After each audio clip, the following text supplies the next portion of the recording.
वाल्मिक कराड आतमध्ये आहे, कृष्ण आंधळे बाहेर आहे. कृष्ण आंधळे अजून जिवंत आहे की मेलाय, त्याला मारून टाकलंय की काय झालंय, गोट्या गीते जाहीर धमकी देतो हे प्रकरण पुढे आणणाऱ्यांना. जितेंद्र आव्हाडला तर जाहीर त्या गोट्या गीतेने धमकी दिली की तुझं बघतोच, हिशोबात राहा वगैरे वगैरे. पण ही सगळी दादागिरी आजही बीड जिल्ह्यामध्ये आहे. वाल्मिक कराड आणि त्याची काही अंशी टोळी गँग जरी मसाजोगचे सरपंच देशमुखांच्या हत्येमध्ये प्राईम सस्पेक्ट म्हणून मोक्याच्या आरोपाखाली आणि हत्येच्या आरोपामध्ये आतमध्ये जरी असले तरी बाहेर वाल्मिक कराडच्या गँगचा उद्रेक सुरू आहे. पण माझा मूळ मुद्दा मित्रांनो, हा देशमुखांच्या हत्येतला मारेकरी जो आंधळे आहे त्याचा ठरवून गेम झालाय का, एन्काउंटर झालाय का, तो जिवंत आहे का, पोलिसांना का सापडत नाही, पोलिसांना कृष्ण आंधळेचं लोकेशन का ट्रेस होत नाही. कृष्ण आंधळे न सापडणारा असा कुठला अट्टल गुन्हेगार आहे जो महाराष्ट्रातील सक्षम पोलीस यंत्रणेच्या हातावर तुरी देऊन गायब आहे का? आकाने त्याला पळवलं? कोण कुणाच्या पाठीशी आहे? कृष्ण आंधळेला पळवण्यामागे वाल्मिक कराडला बाहेर काढण्यासाठी काही षडयंत्र आहे का?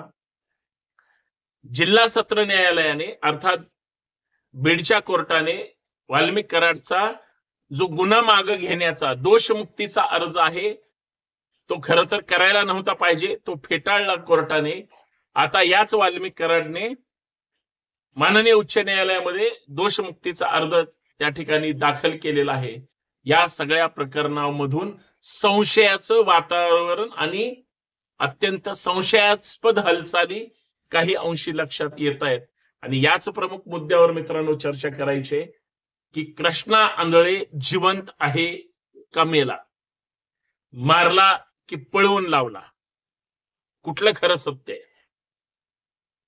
आणि आंधळे हा मारण्यामध्ये अर्थात देशमुखांची हत्या करण्यामध्ये, सगळं प्लॅनिंग करण्यामध्ये, पुरावे नष्ट करण्यामध्ये आणि या लोकांना निर्दोष भविष्यात सुटले गेले पाहिजेत यासाठी हा या हत्येचा, देशमुखांच्या हत्येचा मास्टर माइंड आहे. बीड पोलीस जर 2017-18 मध्ये हरवलेल्या मुलाला आता ऑगस्ट 2008 मध्ये 2-4 वर्षानंतर जर पकडू शकतात, साधारणतः 5-6 वर्षानंतर, तर मग कृष्ण आंधळे का सापडत नाही? म्हणजे एक मिसिंगच्या कारण मिसिंग झालेली आहे तरुणाची. वय वर्ष 16 वर्षाचा असताना तो कुठं गायब गेला, हरवला किंवा काय झालं प्रकरण येईलच पुढं. मग तो सापडत असेल पोलिसांना तर मग कृष्ण आंधळे नाशिकला दिसला पळून गेला अशी जी कुजबूज झाली होती तो कृष्ण आंधळे का सापडत नाही? पोलिसांचं काय इथं फेल्युअर महाराष्ट्रासमोर येतं आणि गृह विभाग आंधळे ब्रँडला, त्या व्यक्तीला का त्या ठिकाणी मुकाट सोडतोय याचा सुद्धा शोध आणि बोध या आपल्याला चर्चेमध्ये घ्यायचा आहे. म्हणून सर्वांना जय शिवराय, जय जिजाऊ, जय महाराष्ट्र, जय भीम. मी संतोष शिंदे, आपल्या सर्वांचं या सामाजिक विचारपीठावर मनपूर्वक हार्दिक स्वागत. विनंती एवढीच आहे, हा व्हिडिओ शेवटपर्यंत पहा, जास्तीत जास्त शेअर करा, बेल आयकॉन प्रेस करायला विसरू नका आणि सगळ्यात महत्वाचं, नवीन असाल तर हे चॅनल फॉलो करा, सबस्क्राईब करा. मी वाल्मिक कराडच्या दहशतीबद्दल बोलतोय. जोपर्यंत वाल्मिक कराडला जामीन मिळणार नाही, मग ते कधीही मिळेल, मोकामध्ये तर 1.5-2 वर्षाच्या नंतरच मिळेल, पण त्याच्यावर खुनाचा पण आरोपी आहे, म्हणजे तो आरोपी आहे, त्याच्यावर आरोप आहे. आणि वाल्मिक कराडचं म्हणणं आहे की मी ही हत्याच केली नाही, माझा काहीच संबंध नाही, मला या दोषातूनच मुक्त करा. ही सगळं प्रकरण जसं कॉम्प्लिकेटेड आहे, वाल्मिक कराड बाहेर येत नाही तोपर्यंत कृष्ण आंधळे पकडला जाणार नाही, हे लिहून ठेवा. किंवा तो जिवंत आहे की मेलाय याची पण बातमी त्या ठिकाणी समोर येणार नाही. त्याचं कारण काय? त्याने आईबापाला किंवा घरात कुटुंबातल्या सदस्यांना फोनच केले नसतील. बायकोला तरी लग्न झालं असेल तर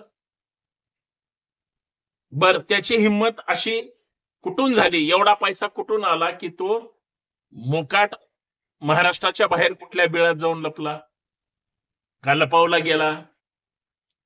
कृष्णा आंधळेचा पाठीराखा कोण आहे? फक्त वाल्मिक कराड आहे का वाल्मिक कराडचा आका आहे मुंडे साहेब?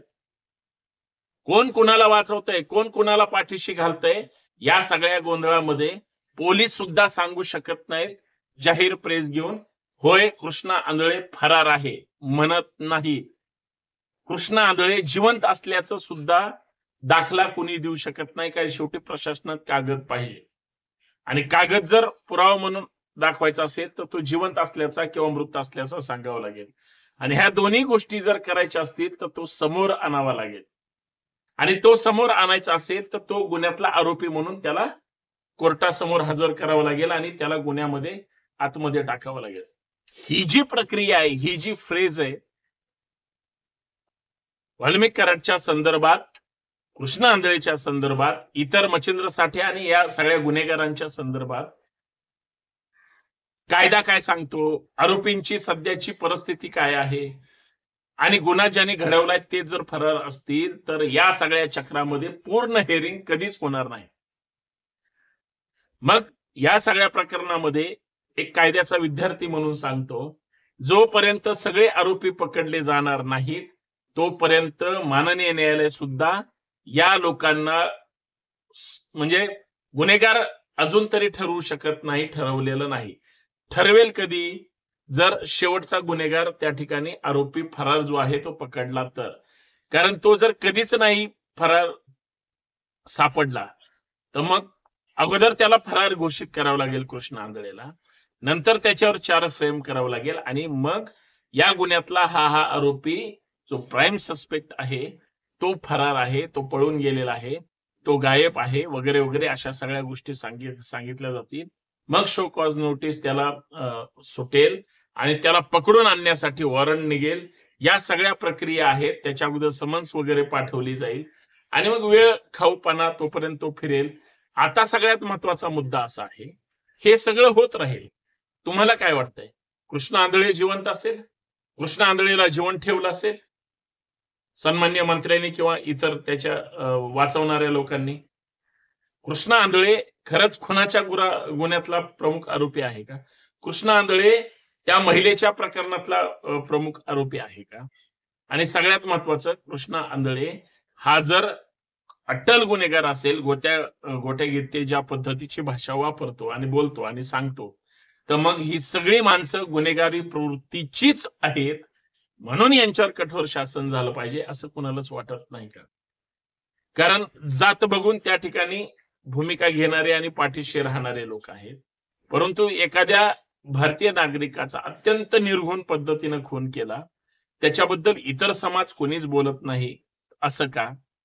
आणि जर त्याला कठोर शासन करायचं असेल तर ना मंत्र्याचं आकाचं ऐकायचं, थेट अशा व्यक्तीला गंभीर स्वरूपाचे गुन्हे दाखल करून पहिल्यांदा अटक केली पाहिजे आणि अशा माणसाला फासांवर लटकवलं गेलं पाहिजे. ज्याची चूक आहे तो गुन्हेगारच आहे, पण गुन्हेगारांना मदत करणारे महागुन्हेगार असतात, हे सुद्धा विसरून चालणार नाही. म्हणून मी हा व्हिडिओ घेऊन आलो की या सगळ्या ह्याच्यामध्ये सेटलमेंट कुठं होईल, कोण कोणाला वाचवतंय, खरंच कृष्णा आंधळे जिवंत आहे की मेलाय, मारलाय, हे कोणालाही कळत नाही. आणि या सगळ्या गोष्टीची पोलखोल करण्याचा प्रयत्न मी केला.